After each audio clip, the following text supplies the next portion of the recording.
drift off tonight. I want you to know something. There is a version of you, already whole, already powerful, already enough, waiting quietly beneath every doubt you've ever carried. Tonight, we're going to find that version of you. Get comfortable. Close your eyes. And let this story carry you home to yourself. If this channel brings you peace, hit the subscribe button and ring the bell. New stories every week, made just for nights like this. There is a particular kind of quiet that lives inside a person who has spent too long trying to make themselves smaller. It is not the quiet of peace. It is not the soft hush of a summer afternoon or the golden stillness of a room lit by a single warm lamp. No, this quiet is different. It is the quiet of holding your breath. The quiet of editing yourself before you have even spoken. The quiet of someone who has learned, slowly, over many years, that it is safer to dim than to shine. You know this quiet. Perhaps you have lived inside it for longer than you can remember. Inhale slowly, filling your lungs all the way to the bottom, and exhale, letting every muscle in your face soften. Meet her, or him, or you. For the purposes of tonight, let us call our traveler Lena. She is the kind of person who arrives early and sits near the back. Who laughs at other people's jokes and forgets to make her own. Who buys birthday cakes for colleagues and somehow never mentions when her own birthday passes. She is warm in the way that deep water is warm, not at the surface, where the world can see it, but far below, in the parts no one thinks to look. Lena wakes each morning in a room that smells of lavender and old paperbacks. Her ceiling is the color of old cream, marked with one small water stain shaped like a running fox. She has looked at that fox every morning for 3 years. She has never told anyone about it, because who tells anyone about ceiling foxes? Who has time for that kind of softness? Her mornings follow the same careful choreography. Coffee, black, 2 sugars, stirred counterclockwise out of a habit she cannot explain. Toast with marmalade, the expensive kind that costs too much for a Tuesday. She eats standing at the kitchen counter, looking out at the garden, a narrow strip of earth that is forever half finished, as if even the garden cannot decide what it wants to become. Inhale gently now, breathe in the imagined scent of that morning coffee, that toast, that small quiet kitchen, and exhale, sinking deeper into wherever you are resting tonight. The city outside her window is always already awake before she is. She can hear it, the low percussion of a bus, the distant laugh of someone who has somewhere wonderful to be. Lena drinks her coffee and watches clouds travel across the rooftops and tries, as she does every morning, to feel ready. She is good at her work. Competent. Reliable. Her name appears in the thank you section of other people's presentations. She proofreads documents that will make someone else famous. She remembers the birthdays, the allergies, the names of the children. She is the person everyone counts on, and yet, there are moments in the middle of ordinary days when she catches a glimpse of herself in a shop window or a bathroom mirror and feels a brief, baffling sense of distance, as if the woman looking back at her is a slightly less vivid copy of someone who was supposed to be there instead. Who is that woman? She thinks, sometimes. And then the bus comes, or the kettle boils, or someone sends a message that needs responding to, and the question dissolves before it can become anything as inconvenient as an answer. Inhale, breathe in this moment of recognition, and exhale, releasing any tightness in your chest, your shoulders, your jaw. The truth Lena has not yet let herself think too loudly, is that she has been performing the role of a smaller version of herself for so long that she has nearly forgotten the performance is happening. She has forgotten that somewhere beneath the apologetic laugh and the carefully worded emails and the habit of saying yes when she means something more complicated, somewhere beneath all of that, there is someone extraordinary waiting. Not waiting to be discovered. Not waiting for permission. Just waiting for her to be ready to look. And tonight, in the great, soft dark of this hour, that waiting is about to end. Breathe in, long and slow, and breathe out. You are safe. You are still. You are exactly where you need to be. Let your body grow heavy now. Let your shoulders drop. Let the tension you have been carrying in your hands, that quiet, constant gripping, let it go. Let the blanket or the pillow or the mattress beneath you hold all of your weight. You do not need to hold yourself up anymore. Not tonight. Tonight, something else will carry you. The story is just beginning. There are things we carry so long we stop feeling them as weight. We stop noticing the way they press against the inside of our ribs, the way they make our posture curve ever so slightly inward, as though our body is trying, unconsciously, to protect the softest parts of us. We stop noticing because carrying becomes normal. Because normal becomes the whole world. Because at a certain point, we cannot imagine what it would feel like to set the weight down, and so we never try. Lena carries many things. As you may carry many things. Lena does not know this yet. Not fully. She suspects it, sometimes, in the liminal space between sleep and waking, when the mind loses its grip on its usual stories and something truer gets through for a moment. But suspecting and knowing are very different countries. Tonight, she will begin the journey from one to the other. It begins, as most great journeys begin, with something small. Something barely noticeable. Something so quiet she almost misses it entirely. She is sitting, at the end of the kind of day that leaves no marks but also offers no nourishment, the beige, forgettable days that make up such a large portion of a careful life, sitting in her kitchen with the remains of her tea and the blue light of a screen she isn't really reading. And she is tired. Not sleepy. Tired in the deeper sense.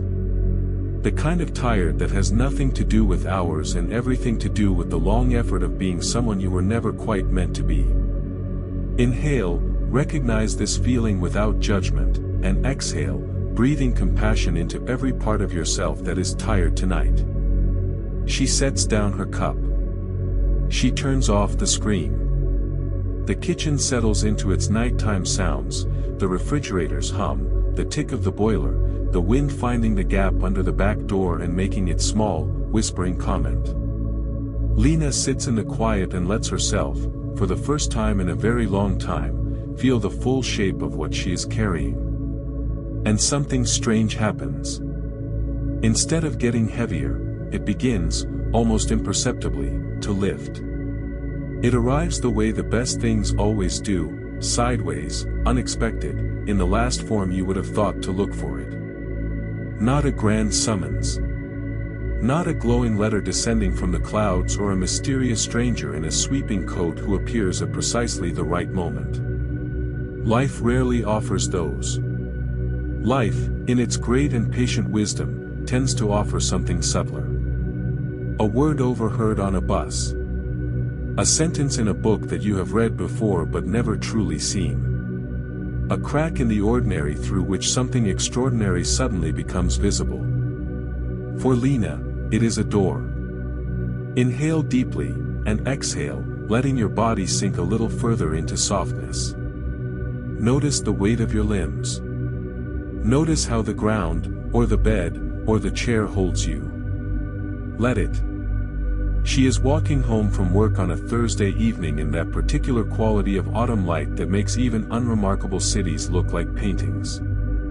The sky is doing something magnificent overhead, layers of orange and violet stacked like a painter's undecided canvas, and Lena, head down as usual, nearly misses it entirely. But something makes her look up. It is one of those small, inexplicable impulses, the animal part of us that still knows things the thinking mind has forgotten. She looks up, and she sees the sky, and something in her chest makes a sound like a key turning in a lock. She stops walking. People move around her with the fluid indifference of a city that has never learned to wait. And Lena stands on the pavement, looking at the sky, and feels, very quietly, very privately, as if she has been asleep for a long time and is only now, this moment, beginning to wake. Breathe in the image of that sky, the orange, the violet, the impossible beauty of an ordinary Thursday, and breathe out, softening the space between your eyebrows, the tension behind your eyes. That is when she sees it. She would not be able to explain, later, how she had walked this street 100 times and never noticed it before. It is a door set into the wall between a dry cleaners and an off-license, a door painted the deep, specific blue of a sky just before stars appear, the color that has no name in English but that the Japanese call, the color of dawn seen from inside a dream. There is no sign. No handle she can explain. But the door is very slightly open, and through the gap comes the most extraordinary warmth, not heat, not temperature, but warmth in the emotional sense, the warmth of a room where you are expected, where someone has already prepared a chair in your exact favorite position and a drink in your preferred style, and the light is the color that has always made you feel safest. Lena stands before the door and feels, with absolute clarity, two things simultaneously. The first, this is not for me. I am not the kind of person this is for. The second, I have been waiting for this my entire life. Inhale, and as you hold the breath for just one moment, consider the possibility that you, too, have been waiting. Then exhale slowly, releasing the held air, releasing the held years. She reaches out. Her hand is shaking, not from fear, she realizes, but from the effort of not running away. She has become so practiced at retreat. So fluent in the language of not yet and someone else and another time. Her whole nervous system is braced for the performance of withdrawal. But her hand is already on the door. And she is already pushing. The door opens without resistance, as though it has been waiting too, as though every hinge and every painted plank of it has been patient for exactly this long, expecting exactly this person, on exactly this unremarkable Thursday in exactly this season of golden, turning light. The warmth wraps around her like a sound. Like the lowest note of a cello played in a cathedral. Like the moment before sleep, when the body surrenders its last held thing. Breathe in wonder, breathe in the feeling of a threshold crossed, and breathe out, letting your body grow heavier and softer with every exhale. Lena steps through. Behind her, the city continues its ordinary hum. Ahead of her, something new begins. The world on the other side of the door is not what she expected. Which is fitting, really, because she had not let herself expect anything. Expectation requires a kind of courage Lena has been rationing carefully. But now, standing just across the threshold, she finds herself inside something so gentle and so complete that the very concept of expectation dissolves, and what remains is only sensation. Beneath her feet, soft earth. Not damp or cold as earth so often is, but warm in the way of bread just taken from the oven, or of skin that has been lying in sunlight. The earth is rich and dark and gives slightly under each step, as if it is welcoming the pressure of her weight, glad to be walked upon. Inhale slowly now, imagine the smell of warm earth and green things, fill your lungs entirely, right to the bottom, and exhale, feeling the ground beneath you grow warmer. Ahead of her, a forest. But a forest unlike any that grows in the world she has just left. The trees here are ancient and enormous, their trunks wide as houses, their bark silver gray and softly luminous, as though somewhere deep within each tree a very small star is quietly burning. Their branches reach up and up and up and then bend overhead like the vaulted ceiling of a cathedral, and through them, light falls in long, tilted columns that move with the slight breathing of the air. The light is the color of late afternoon in late summer, amber and honey and the very edge of gold, but it does not change, does not dim or intensify. It simply is, steady and warm and unconditional, like the light in a room where someone loves you. Lena takes one step forward. Then another. The ground gives its soft welcome beneath each footfall. She breathes, and the air she breathes is extraordinary. It carries the scent of pine and water and something she cannot quite name, something like the smell of a very old book opened for the first time in years, knowledge made physical, time made fragrant. Breathe in that ancient, green-scented air, hold it gently, and exhale, feeling every cell in your body soften, as though the air itself is asking your muscles to let go. There is sound here, too. Layered and patient. The enormous trees make a sound in the slight wind, not the restless rustling of ordinary leaves but something deeper, more tonal, as though the trees are communicating in a frequency just below the range of language but just above the range of pure music. There is birdsong, but at a distance, as though the birds know to give her space. There is a stream somewhere to the left, she can hear its small, self-assured conversation with the rocks in its bed, unhurried, going exactly where it means to go. And beneath it all, silence. The deep, foundational silence of a place that has never been unkind. She walks. She does not know where she is going, and this, she is surprised to discover, does not frighten her. She has spent so much of her life needing to know where she was going. Making plans, contingency plans, plans for the contingency plans. Standing at the crossroads of every decision with a map in each hand and still feeling lost. But here, in the warm amber light between these silver trees, she finds that she does not need a map. Something in her body knows the way. Some deep, pre-verbal part of her, older than language, older than fear, is navigating, and she has only to follow. Inhale, letting trust fill your lungs with the air, and exhale, releasing the need to know, the need to plan, the need to be certain. Let yourself simply float forward. The path wins. It dips into a small hollow where the earth is furred with moss so deeply green it is almost luminescent, and she pauses here, unable to walk past without touching it. She crouches down, feeling the strange, easy flexibility of a body that is not, for once, braced, and presses her palm flat against the moss. It is the softest thing she has ever touched. Softer than velvet. Softer than sleep.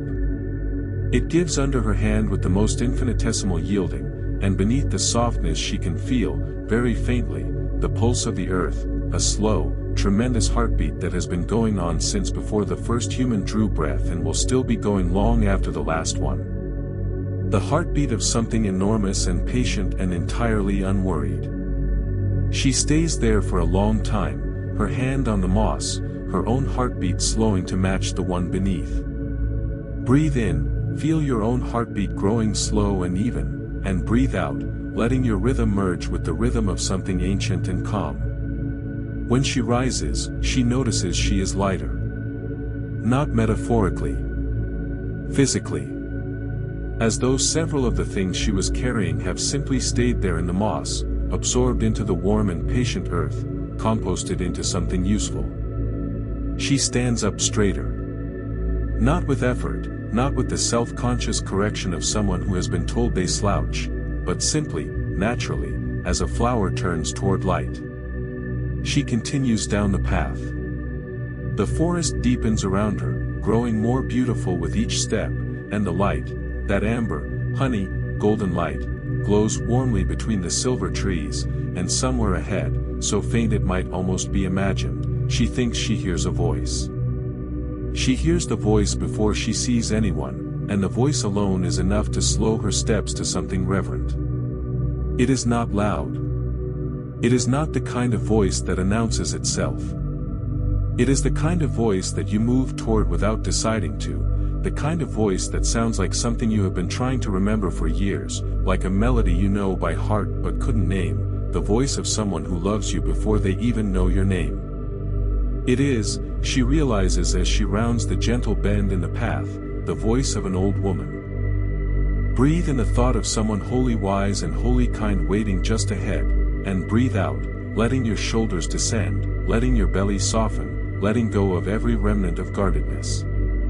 She sits on a root of one of the great silver trees, sits on it as comfortably as in the finest armchair, because the root has shaped itself, over decades or centuries, into precisely the right curve to receive a person. She is small and very old in the way of things that have grown strong through great patience. Her skin is the color of walnut shells. Her hair, white as the moon, is gathered in a knot at the nape of her neck. Her hands, resting in her lap, are extraordinary, the hands of someone who has worked, and held, and comforted, and created, and let go, and held again. She is looking at Lena with the expression of someone who has been waiting and is genuinely pleased to see that the wait is over. "There you are," she says. Not, "Who are you?" Not, "Where did you come from?" Not, "How on earth did you get here?" Just, "There you are." As if Lena's arrival is the conclusion of a story that has been building for a very long time, and now at last the final piece has found its place. Inhale the warmth of those words. There you are, let them land somewhere deep, and exhale, feeling seen, feeling expected, feeling, for once, exactly right. Lena sits, somehow, without intending to, she is sitting on the other end of the great curved root, which has arranged itself as if it always planned for two. She opens her mouth and then closes it. She has been reaching for the right question and instead finds herself saying, "I don't know why I came here." The old woman smiles. It is the kind of smile that rewrites the air around it. "Yes you do," she says gently. "You came because you were ready. And you were ready because some part of you, the oldest and most honest part, has known for a long time that the life you've been living is a smaller story than the one that's true." Lena looks at her hands. "I'm not sure I have a bigger story." "You have the biggest story," the old woman says, without a trace of exaggeration, in the same tone you might use to state a simple fact. "The sky is blue. Water is wet. You have the biggest story. Every person does. The only question is whether you're willing to step into it. Breathe in slowly, let these words find the part of you that has been waiting to hear them, and breathe out, feeling them settle like warmth into cold hands. They sit together in the amber light. The great trees breathe around them. The stream converses with its stones. Lena finds she is not uncomfortable with the silence, which is itself a gift, because she has spent most of her life uneasy in silence, filling it reflexively with words and laughs and offers of tea. "Who are you?" she asks, eventually. "I am the part of you that has always known," the old woman says. It should sound strange. It does not sound strange at all. I am the part that watched you make yourself smaller and never stopped believing you would find your way back. I have been waiting a long time, my love. But I have not been worried. Not for a single day. Something breaks open in Lena's chest, quietly and completely, like a seed that has been underground all winter and has chosen this exact moment to begin. Inhale, and in this breath, imagine something in your chest gently opening, a warmth beginning, and exhale, releasing the long-held tension of believing you were not enough. "What do I do?" Lena asks. And the question, which in her ordinary life would have been followed by a list, a plan, a carefully costed strategy, here is just what it is, a simple, humble, beautiful question. What do I do? Walk with me, the old woman says, rising from the root with the easy grace of someone whose body is in complete agreement with itself. There is something I want to show you. Something you have always carried with you without ever seeing it clearly. She pauses, her warm eyes on Lena's. You've always been the one, you know. It was never a question of if. Only of when. She extends her hand. Lena takes it. And they walk deeper into the silver forest, into the amber light, towards something that has been waiting at the center of this place, at the center of this story, at the center of Lena's own long and beautiful and not yet finished life. Breathe in, And with every breath you take from here, you are walking deeper into peace, deeper into safety, deeper into the truest story of who you are, and breathe out, let go, keep going. The mirror appears between two trees as naturally as a pool of still water appears in a meadow, as though it has always been there, waiting for exactly the right person to arrive at exactly the right time. It is tall. Taller than Lena expected, though she is not sure what she expected. Its frame is carved from the same silver wood as the trees that stand sentinel around it, carved into a continuous pattern of intertwining vines and flowers and small creatures that seem, if you watch long enough, to be very slightly moving. As though the frame itself is alive. As though even the border of this mirror is growing. The glass, if glass is what it is, has a quality that is difficult to describe. It does not quite reflect. Or rather, it reflects something, but the reflection is not straightforward. It shimmers at the edges in the way that heat makes roads shimmer on summer afternoons. It has a quality of depth, as though the surface is not a surface at all but the entrance to a very large and very still room. Inhale slowly, deeply, filling every corner of your lungs, and exhale, releasing any tightness, any resistance, letting your body grow softer with each second. Look, says the old woman, gently. Just, look. Lena looks. And for a long moment, she sees nothing she recognizes. There is a figure in the mirror. A woman. She is tall, or perhaps she only appears tall because she is standing with the relaxed, unhurried uprightness of someone who has long since made peace with taking up space. Her shoulders are back, not in the effortful way of someone correcting a slouch, but in the natural way of someone who has simply stopped apologizing for the width of their own life. Her face is Lena's face. The same eyes, the same small scar above the eyebrow from a bicycle accident at age 9. But the expression is so different that for a moment Lena cannot connect them. The woman in the mirror is looking out with the calm, luminous certainty of someone who knows, without needing to think about it, that they belong exactly where they are. Breathe in the image of that person in the mirror, hold it in your mind, and breathe out, letting it become more real with every exhale. That's not me, Lena says. Her voice is quiet. She does not say it as a protest.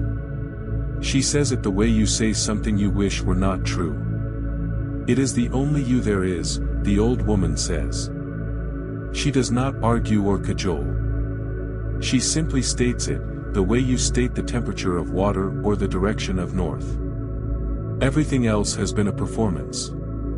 A very understandable performance. The world teaches us to perform, and you learned your lines well. But the performance is not the person. What you are seeing in that mirror is not who you could be. It is who you are. Right now. Underneath. Lena looks at the woman in the mirror and feels something she cannot immediately name. It takes her a moment to identify it, because it is so unfamiliar. It is recognition. Inhale warmly, and in this breath, let yourself recognize something true about yourself, not a performance, not an aspiration, but a simple truth, and exhale, letting that recognition settle into your bones. She seems so. Lena searches for the word. Sure of herself, the old woman suggests. Yes. Because she is. Because she has stopped spending her energy on pretending to be less than she is. All the energy that used to go into making herself smaller, she uses it now to simply be. It is extraordinary what becomes available to you when you stop working against yourself. Lena reaches out and touches the surface of the mirror. It is warm. Not the cool of glass or metal, but warm as skin, warm as something living. Beneath her fingertips, she feels the faintest pulse, or perhaps she imagines it. It does not matter. What matters is that as she stands there with her hand against the warmth of the mirror, something in her chest is reorienting itself, like a compass needle swinging slowly, slowly toward north. She looks at the woman in the mirror.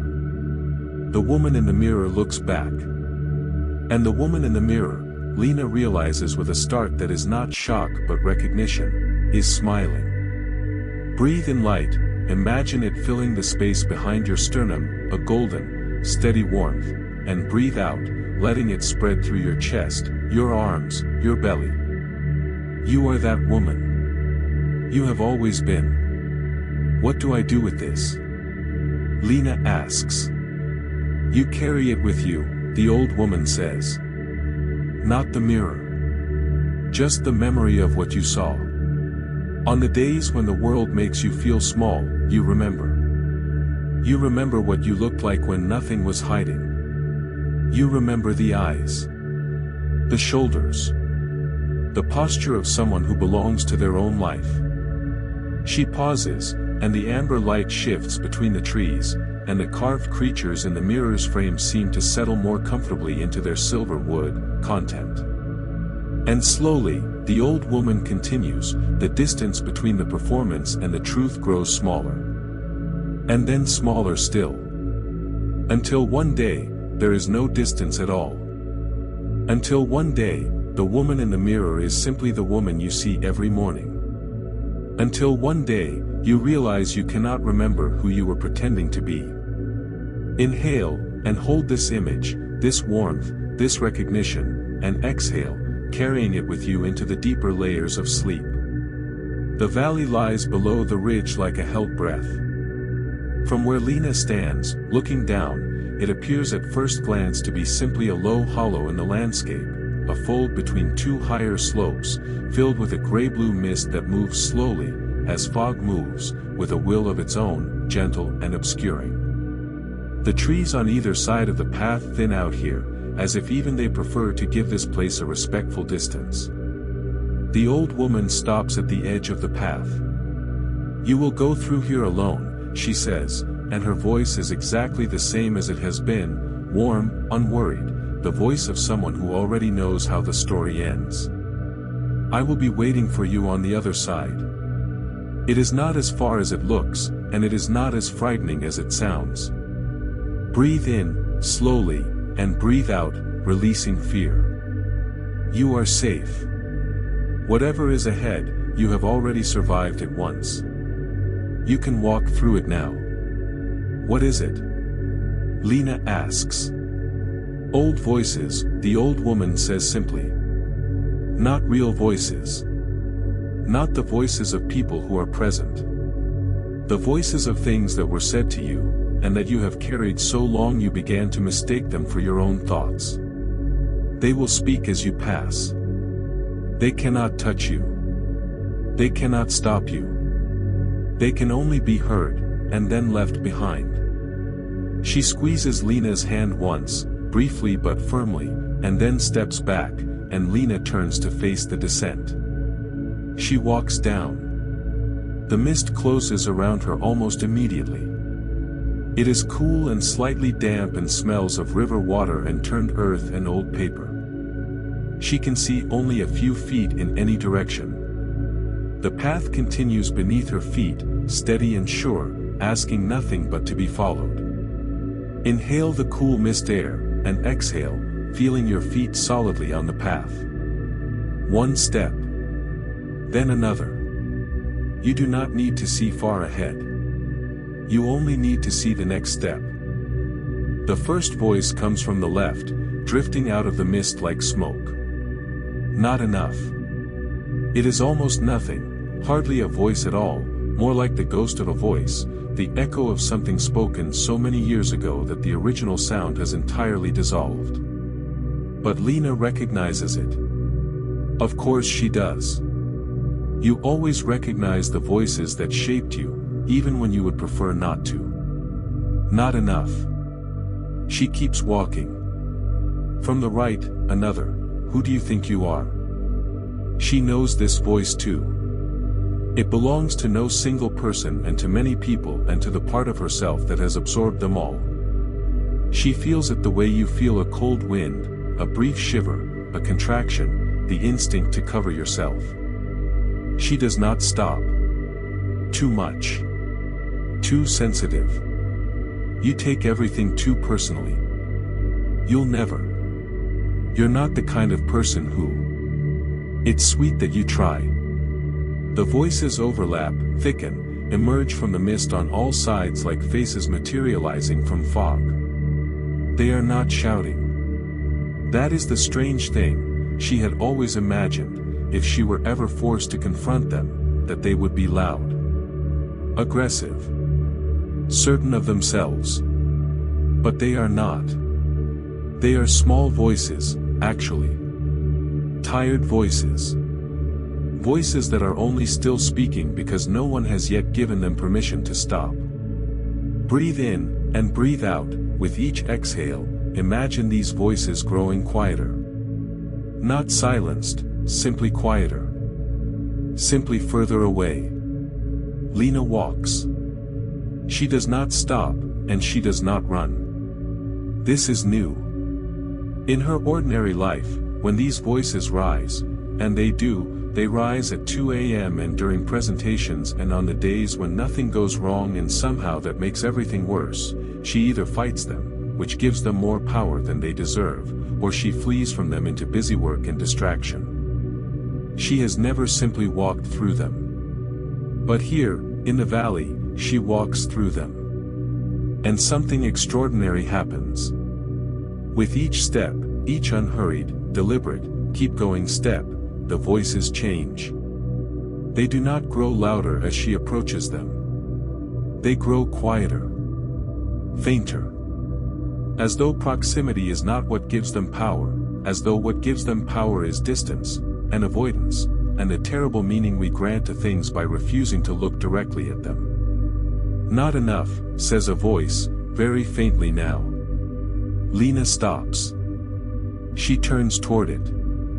I know you, she says, out loud, to the mist. I know where you came from. And I know that you were never mine. I was taught to carry you.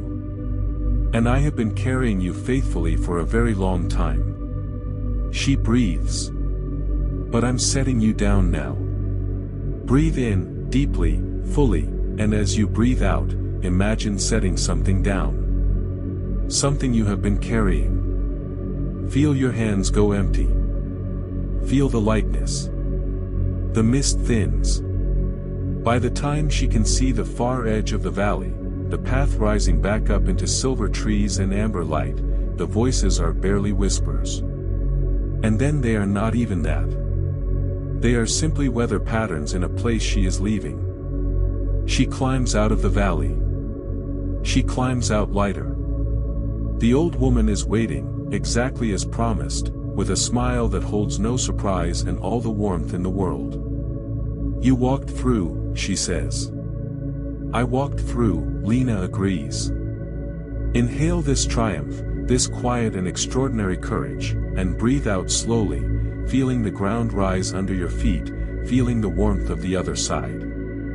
The clearing opens before her like a held secret finally spoken. She does not walk into it so much as the path delivers her to it, the trees on both sides drawing back as if parting a curtain, stepping aside to reveal what they have always been arranged around, the still center that all this green living world has been rotating around since the beginning. It is round, and wide, and carpeted in grass that is not the sharp, insistent green of ordinary lawns but something softer, a green so deep and easy it feels almost blue in the moonlight, and yes, she notices now, it is moonlight. The sky above the clearing is a deep and perfect dark, scattered so generously with stars that the spaces between them have become the minority, the darkness becoming merely the backdrop for an overwhelming abundance of light. Breathe in the sight of all those stars, and breathe out, letting your body grow heavier, softer, more deeply at rest with every slow exhale. The air here is different. Warmer. Still. It does not move in the clearing, not a breath, not a stir, as though the wind has been asked to wait outside and has, for once, agreed.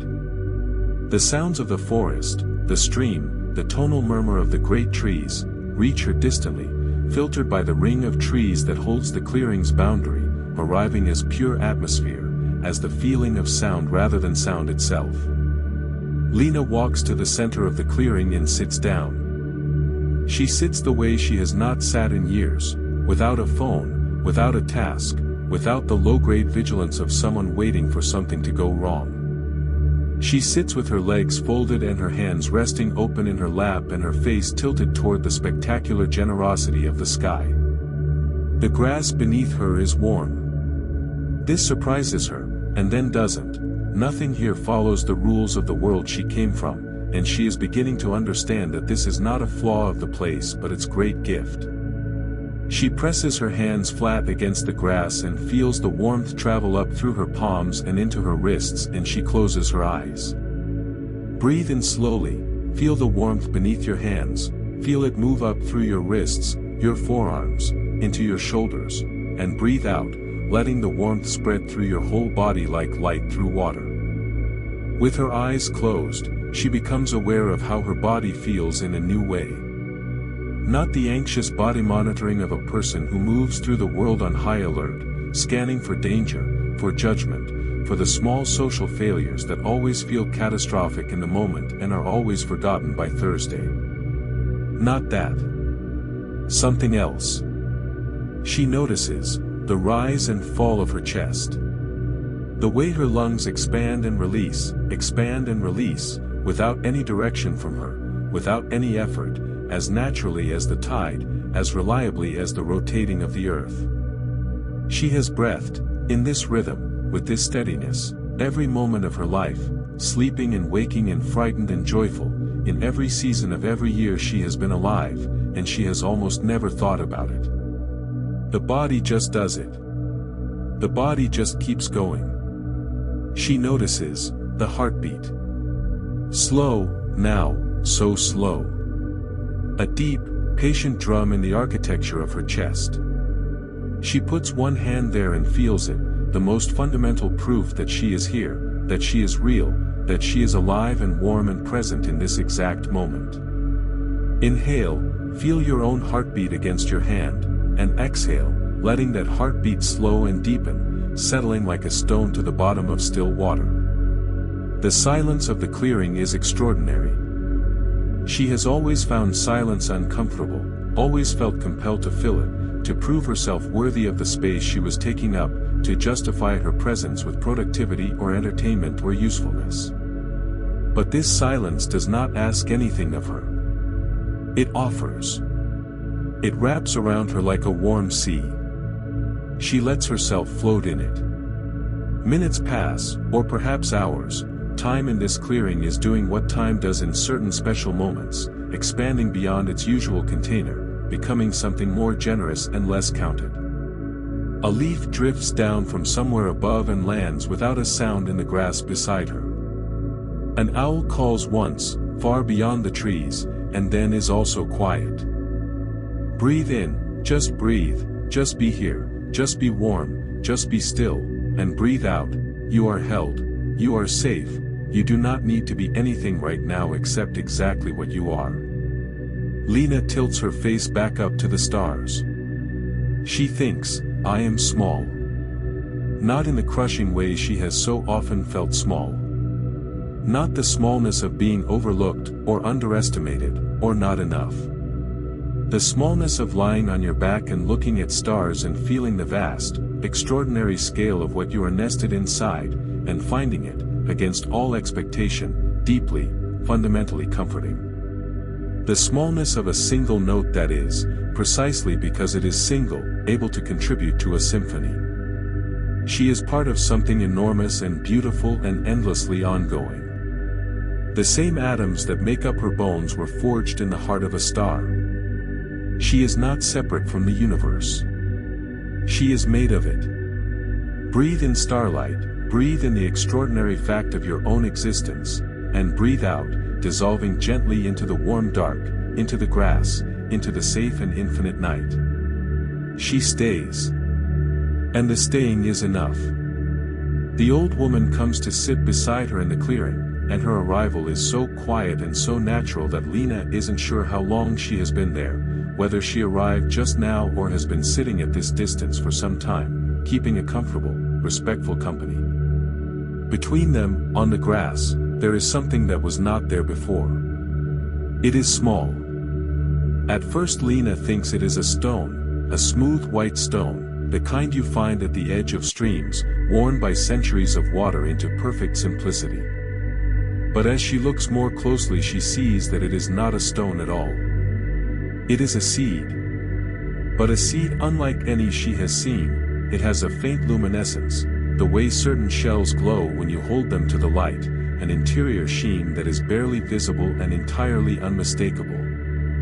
Breathe in slowly, imagine something small and luminous in the palm of your hand, and breathe out, feeling the warmth of it, the weight of it, the way it already feels like yours. What is it? Lena asks, though she is already reaching for it. It is your particular gift, the old woman says. Not the only thing you are.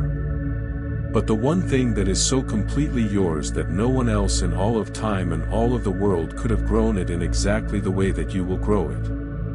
Lena picks up the seed. It is warm, startlingly, beautifully warm, as if it has been held in a loving hand for a long time and has absorbed all of that warmth and is now offering it back. She holds it carefully, as you would hold a firefly or a sleeping butterfly or any small, luminous, breakable-looking thing that is, in fact, far stronger than it appears. Every person has one, the old woman continues, her voice as easy as breathing. It comes in a different shape for everyone. For some, it is the gift of making people feel seen. For others, the gift of making things, objects, music, food, ideas, that did not exist until they arrived. For some, the gift of holding steady in a storm, of being the one others can lean against.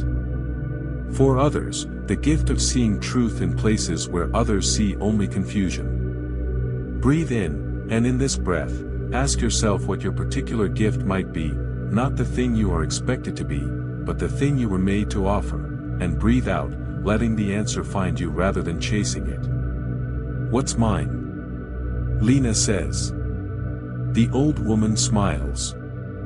You already know. And she does.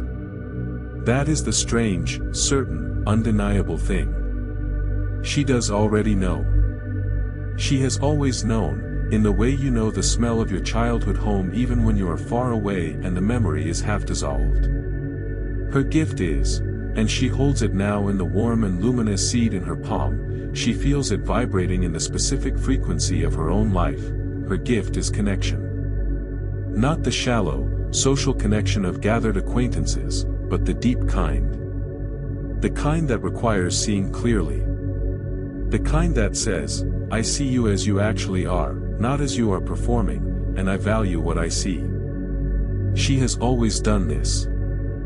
She has always been the person who remembers what you told her 3 years ago and asks about it. Who notices when someone is smiling with their mouth and not their eyes.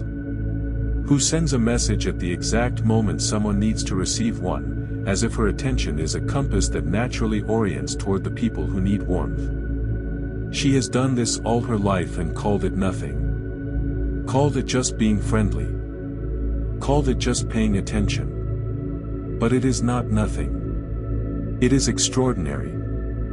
Breathe in the understanding of your own particular extraordinariness, not as arrogance, not as comparison, but as simple, grounded truth, and breathe out, feeling it settle into the deep bedrock of who you are. You are a unicorn, the old woman says, and the phrase does not land the way it would in the world Lena came from, where it would sound like flattery, or whimsy, or the language of motivational posters. Here, in the clearing, under the patient stars, it lands as simple taxonomy. As zoological fact. As the most accurate possible description. A unicorn is not better than other creatures. A unicorn is not trying to be what other creatures are and succeeding more spectacularly. A unicorn is simply, undeniably, irreducibly, itself. A unicorn is so specifically itself that there is no useful comparison to be made. A unicorn is the only one, and has always been the only one, and the only thing that has ever been required of it is to exist without apology. You have been trying to be a horse, the old woman says, warmly, without criticism, the way you might say, you've been trying to swim upstream. A perfectly good horse, no question. Reliable, hardworking, the kind of horse everyone wants on their team. But you were never a horse. And the effort of the pretending, the constant, exhausting effort of being a slightly lesser version of what other people expected, that is what has worn you down. Inhale warmly, and exhale, letting the exhaustion of every performance you have ever given simply fall away. You do not need the costume anymore. You never did. Lena closes her fingers around the seed. She holds it against her chest, where her heartbeat is. And in the warm dark of the clearing, under the enormous and endlessly patient sky, she makes a promise, not the kind that is carved into stone and requires witnesses, but the softer kind, the kind that lives in the body, that becomes not a rule to follow but a rhythm to return to. She promises to remember what she saw in the mirror. She promises to walk through the valley when it rises rather than around it. She promises to hold her gift with the same care she holds this luminous seed. She promises to be the only one she has always been. Breathe in, and let this promise settle into you like warmth settling into a cold room, and breathe out, feeling yourself whole, feeling yourself certain, feeling yourself, at last and completely, like yourself. The path back through the forest looks different. She has walked this way before, or a version of it, the going in direction that feels so different from the coming out, and she notices now how completely the quality of light has changed. Not the light of the forest itself, which remains its warm and steady amber, its honey and gold. But the light she is bringing to it. The quality of attention she is moving through it with. She has heard people describe this. Moments of clarity described as if the world had been washed while you weren't looking, as if someone had cleaned the glass you've been seeing through, and suddenly the colors are brighter and the edges more distinct and everything is so thoroughly, almost painfully itself that you wonder how you ever saw it any other way. She always thought those people were being poetic. A little excessive, perhaps. She understands now. Breathe in the clarity of this moment, breathe in the world seen new, and breathe out, feeling your feet light on the path, feeling your steps easy, feeling yourself moving forward without effort.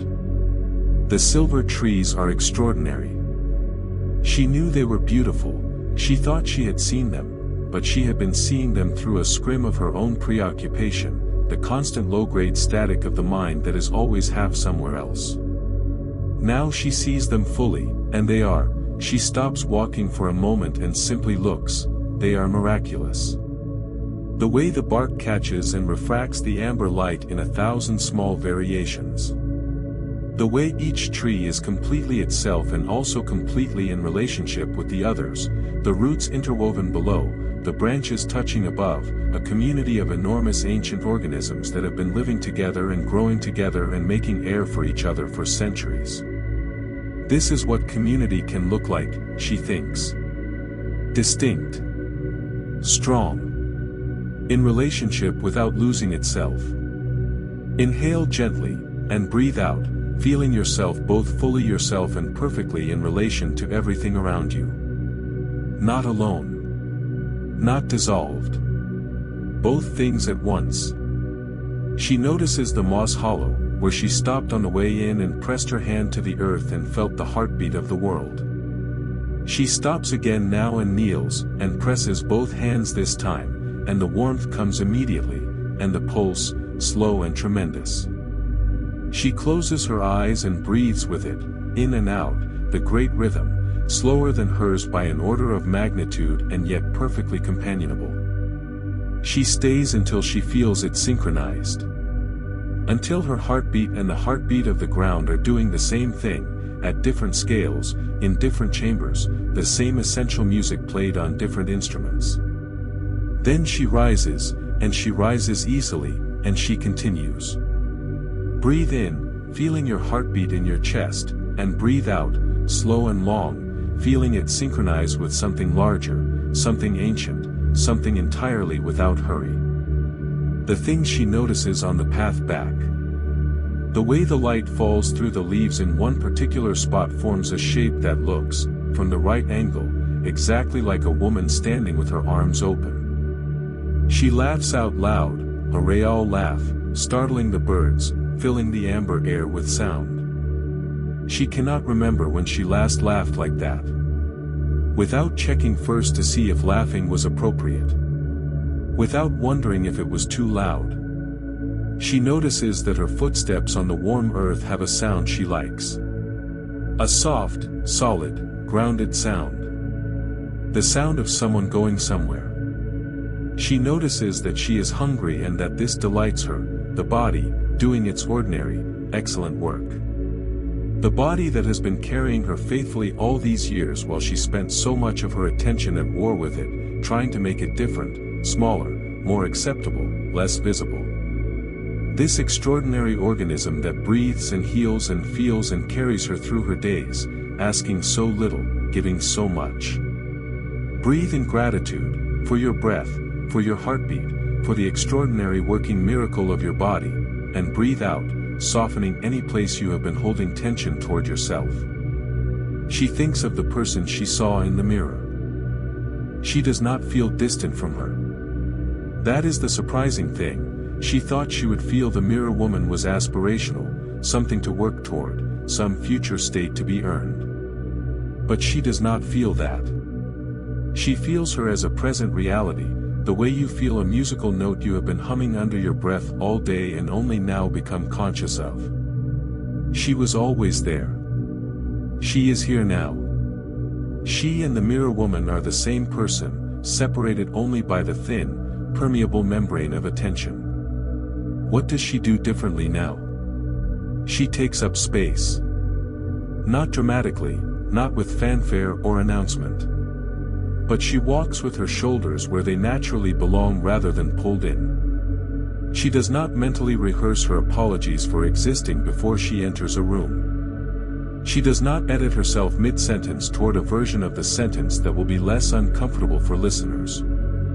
She is simply, and this is both the simplest and the most radical thing she has ever attempted, she is simply herself. Inhale, feeling yourself, the whole and actual self, moving through the world, and breathe out, feeling the ease of that, the lightness, the extraordinary ordinary relief of it. The edge of the forest is visible ahead. The path widens, brightens, the trees step back, and beyond them she can see the quality of the light changing. Not the amber of the forest but something different. The particular light of the world she knows, the world she came from, the world she is returning to. But she is not the same person who left it.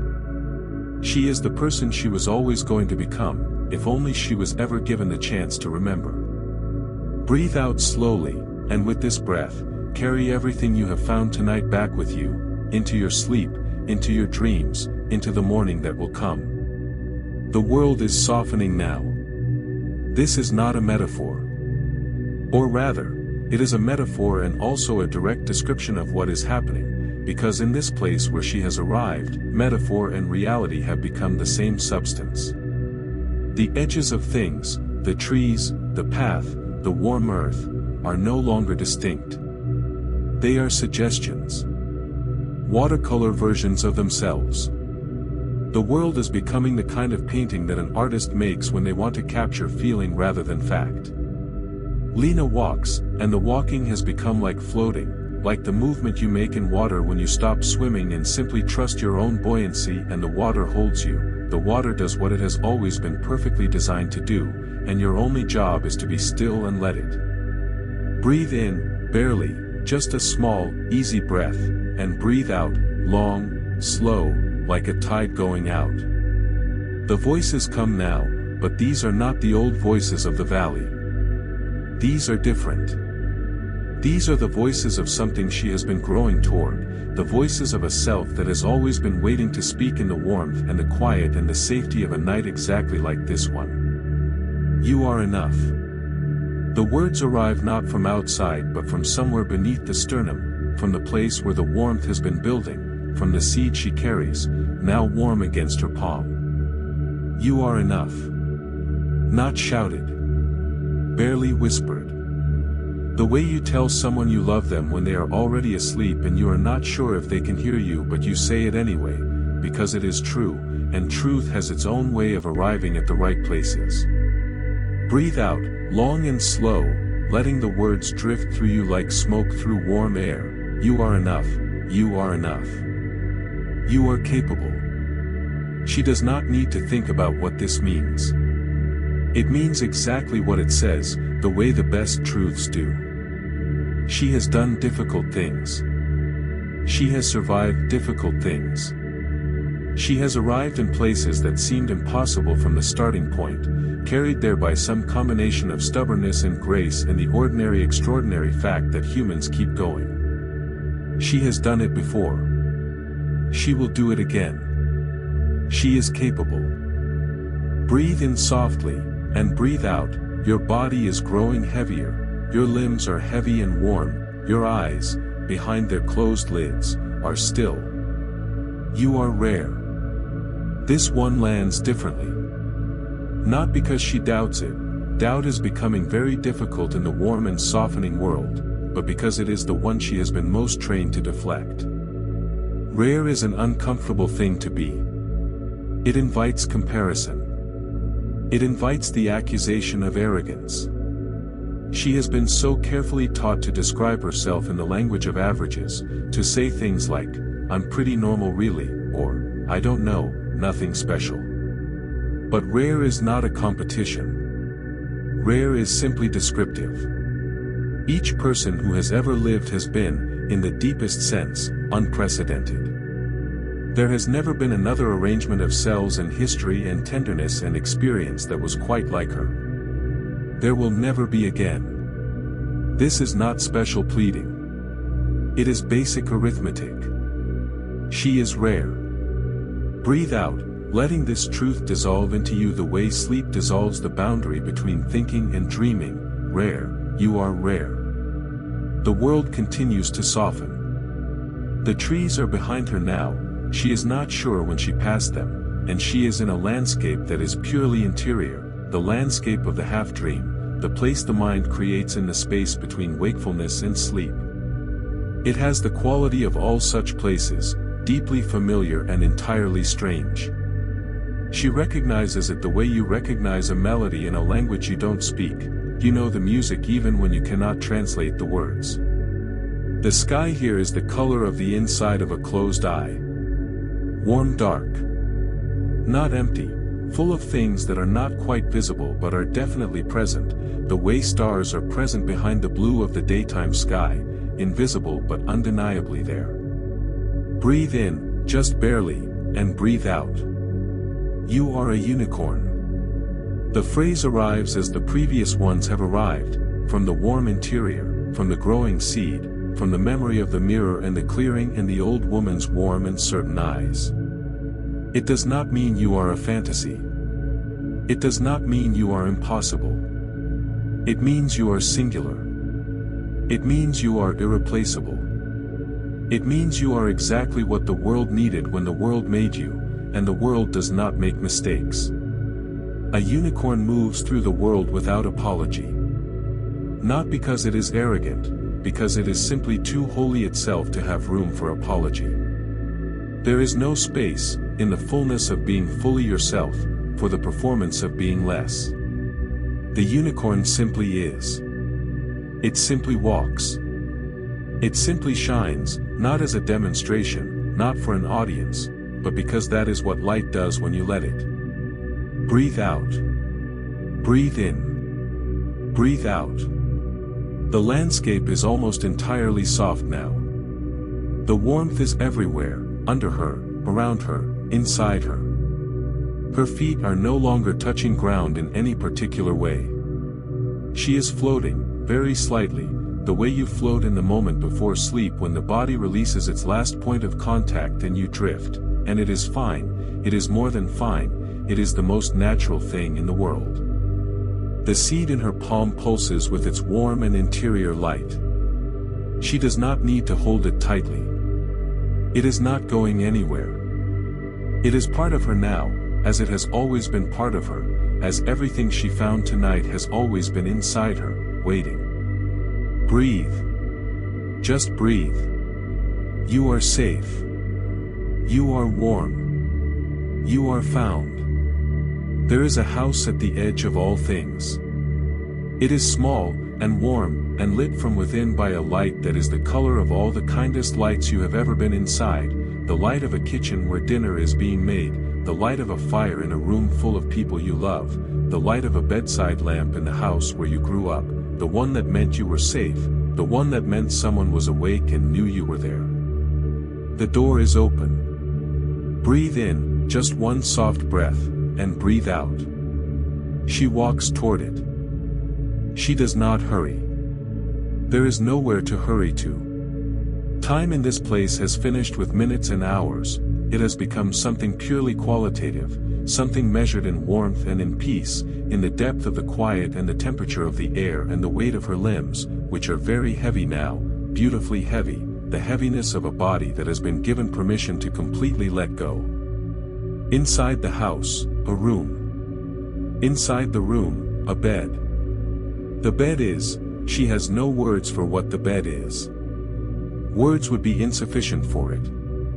It is simply the most comfortable thing that has ever existed. The blankets are the particular weight and warmth of the best blankets of every season of her life, and the pillow holds her head exactly as her head has always wanted to be held, and the mattress receives the weight of her body as if it was made to receive that exact weight, as if somewhere, long ago, the blueprint of this bed was drawn with her exact shape in mind. Breathe out, barely, let your body grow entirely still.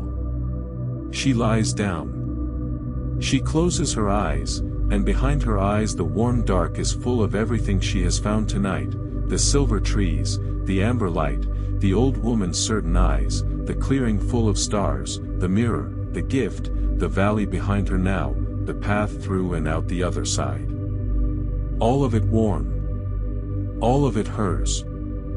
The seed in her palm. She does not need to hold it any more tightly than she holds her own breathing. It is growing already. Putting down its first tentative roots into the deep rich soil of her. It will grow in the night. It will grow in the years. It will become, in time, something extraordinary, not because she forces it but because that is what seeds do when you give them what they need. Breathe in. She is enough. She thinks this not as an affirmation she is reading from a list but as a simple, verifiable fact. The way the sky is enough sky. The way water is enough water. She is entirely and precisely enough of herself. Breathe out. She is capable. She has already proven it in 1,000 ways she never gave herself credit for. In the ordinary, invisible heroics of being a person in the world. In continuing. In trying. In showing up, day after day, and deciding to keep going. She is capable in the way rivers are capable, not because they are trying, but because they know their direction and follow it. Breathe in, softer, softer. She is rare. Not one other arrangement of the universe has ever produced her, or will again. She is a one-time occurrence. A single note in the longest song. A particular angle of light that happens only at this specific intersection of atmosphere and time. She is rare in the way of all living things, and rarer still in the way of those who have begun to understand it. Breathe out. She is a unicorn. She is luminous. She is singular. She is whole. Breathe in. The house settles around her. The light from the hallway falls in a warm stripe across the floor. The blankets hold her with the warm and wordless intelligence of things that know their purpose and fulfill it perfectly. Her breathing slows to the breathing of the deepest sleep, not the restless, half-monitored sleep of anxiety, but the deep and restoring sleep of someone who has, at last, set down every weight they were carrying and allowed their whole self to rest. Outside the window, stars. Always the stars. Endlessly patient, endlessly burning, illuminating the dark from such an enormous distance that their light takes years to arrive, but it arrives. It always arrives. Nothing truly luminous can be stopped from reaching you. Breathe out. She does not disappear. She deepens. She does not end. She begins. In the morning, she will wake in her own room, with its ceiling fox and its lavender smell and its quiet. She will make her coffee. She will eat her toast. She will stand at the window and look at the garden, and she will carry with her, in the warm interior place below the sternum, the memory of a seed, and a mirror, and a voice that said, "There you are." She will move through the day differently. Not dramatically. Not with announcement. But differently. With her shoulders where they belong. With her voice at its real volume. With the patience for her own gifts that she has always extended so freely to everyone else. With the quiet, unshakable, rooted knowledge that she is, has always been, is right now, in this moment, in all moments, enough. Breathe in, one last soft breath. And breathe out. And let the night take you. You are safe. You are warm. You are home. Sleep now. Sleep. Sleep. You made it to the end, which means some part of you stayed, even in rest. That part of you already knows, you are not ordinary. You never were. Sleep well tonight, and wake up remembering that. If this story found you at the right moment, share it with someone who needs it. Subscribe for a new story every week. Sweet dreams, you rare, remarkable soul.